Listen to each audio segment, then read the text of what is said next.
এবার কাবার প্রাঙ্গণে দেখা গেল ভাইরাল শিশু সুনামগঞ্জের সেই রিফাতকে। তার মিষ্টি মধুর কণ্ঠে শোনা গেল পবিত্র ধ্বনি, লাব্বাইক আল্লাহুম্মা লাব্বাইক।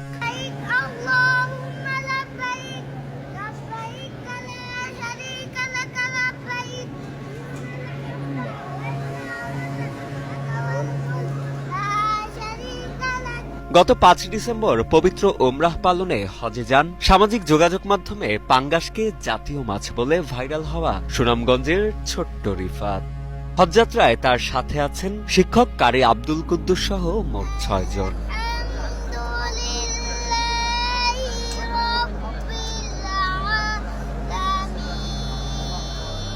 পবিত্র উমরাহ পালনের সময় ভাইরাল শিশু রিফাতকে দেখে উচ্ছ্বাসিত হতে দেখা যায় সৌদিতে বসবাসরত প্রবাসী বাংলাদেশিদেরও। সে সময় শিশু রিফাতকে কোলে তুলে আলিঙ্গন করতে ব্যস্ত হয়ে পড়েন অনেকে আবার ক্যামেরা বন্দী করে রাখেন ছোট্ট রিফাতের সঙ্গে সাক্ষাতের আনন্দঘন সেই মুহূর্ত। উল্লেখ্য, পাঙ্গাসকে জাতীয় মাছ বলে সামাজিক যোগাযোগ মাধ্যমে ভাইরাল হয় সুনামগঞ্জের শিশু রিফাত। আচ্ছা বলছে বাংলাদেশ জাতীয় মাছের নাম কি?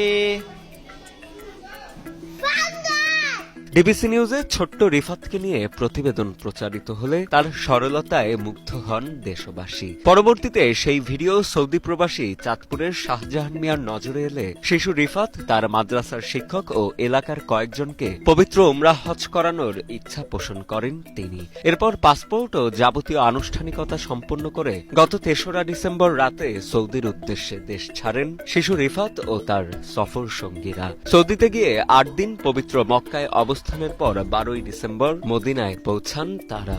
পবিত্র উমরাহ পালন শেষে আগামী ১৮ই ডিসেম্বর তাদের সকলের দেশে ফেরার কথা রয়েছে।